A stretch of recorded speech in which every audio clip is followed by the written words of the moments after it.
सुप्रभात बच्चों। आज हम अपने अध्ययन के अंदर शुभकामना पत्र के रूप में अध्ययन करेंगे।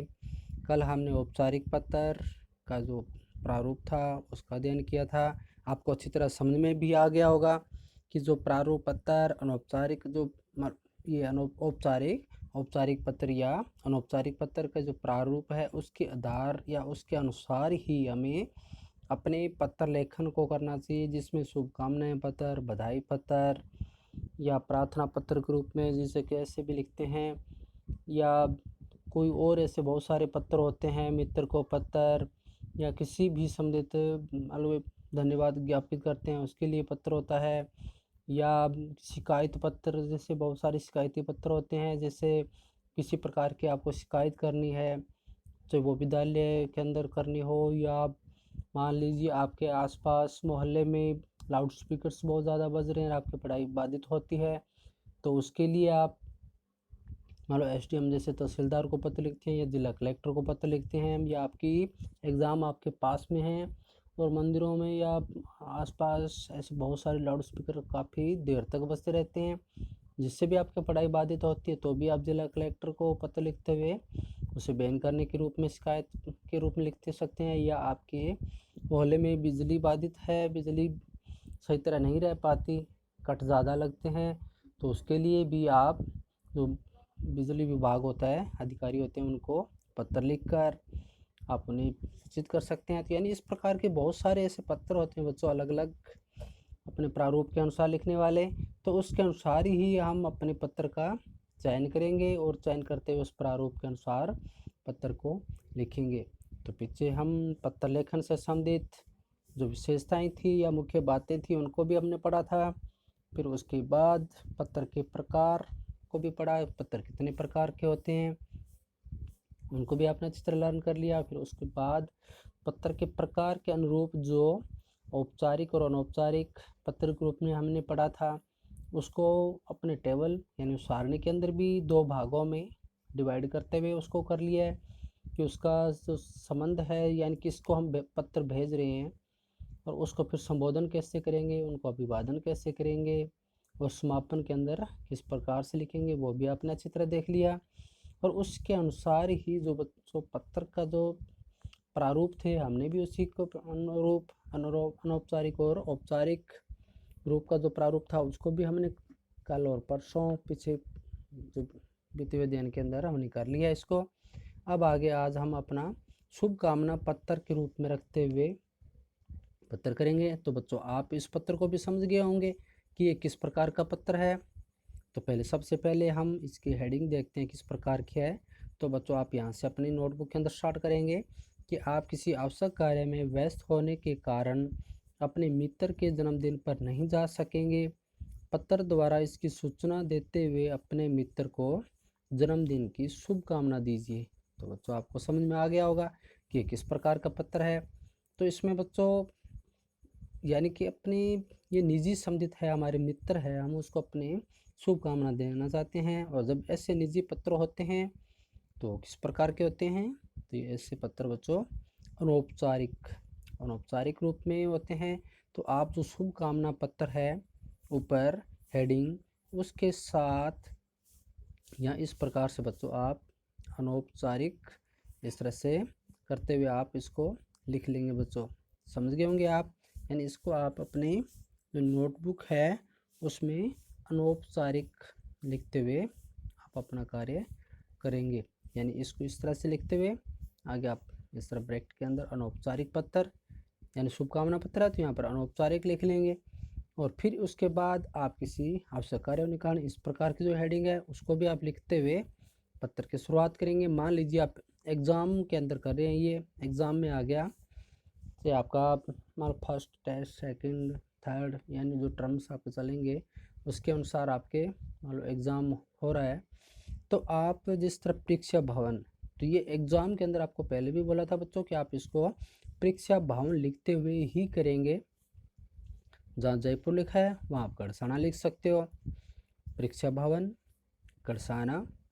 और फिर लिखेंगे दिनांक, तो दिनांक बच्चों आज के डालेंगे आप, यानी 10 सितंबर इस तरह यहाँ कॉमा देंगे आप, बीच में कॉमा लगाते हुए 2020।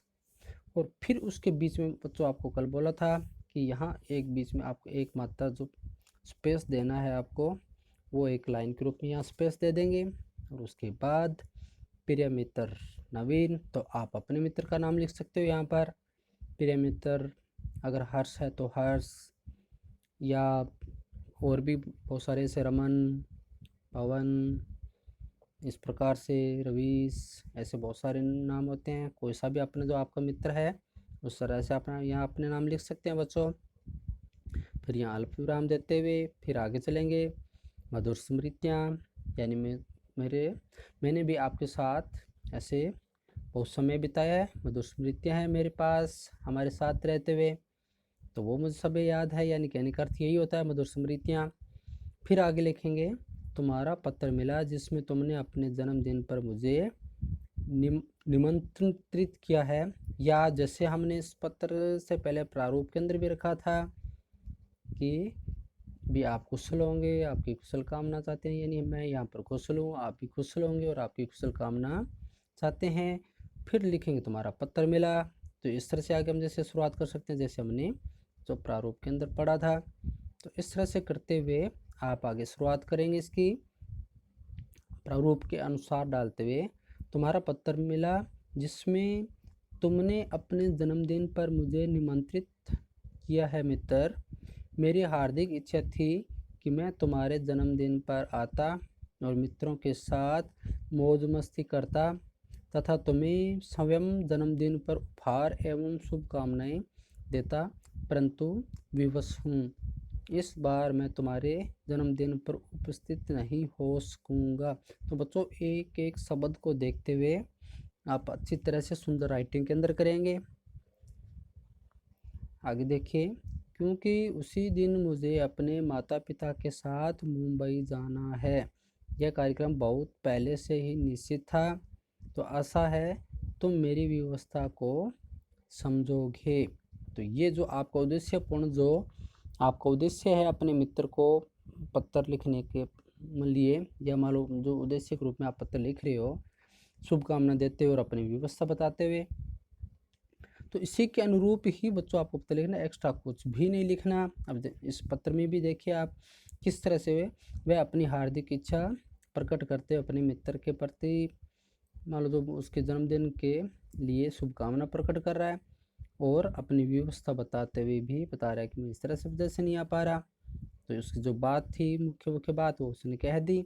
उसके बाद मित्र मेरी ओर से तुम्हें जन्मदिन की बहुत बहुत शुभकामनाएं। तो मुख्य रूप से एक बार फिर से जो शुभकामना देते हुए फिर कहता है तुम्हारा जीवन अगला वर्ष तुम्हारे लिए शुभ सफलताओं और खुशियों से भरा हो। इस तरह से करते हुए शेष मिलने पर तुम्हारा अभिन्न मित्र, फिर कह गए। तो यहाँ पर आप अपना बच्चों नाम नहीं लिखेंगे। हम पहले भी नोट के रूप में देख चुके हैं कि अब अगर आप एग्ज़ाम के अंदर बैठे अगर पत्र लिखेंगे तो वहाँ पर आप अपना नाम नहीं लिखेंगे, वहाँ कह गए, और ऊपर जहाँ एड्रेस के रूप में लिखते हैं वहाँ पर क्या लिखेंगे, परीक्षा भवन। और रही बात अगर इस पत्र की बात करें तो इस पत्र को आप अपने या नोटबुक अपने घर पर होमवर्क के रूप में कर रहे हैं या स्कूल वर्क के रूप में कर रहे हैं, तो बच्चों अगर आप अपना एड्रेस दे सकते हो ऊपर, और यहाँ पर अपना नाम लिख सकते हो, और आप अपने किसी भी मित्र का नाम भी लिख सकते हो।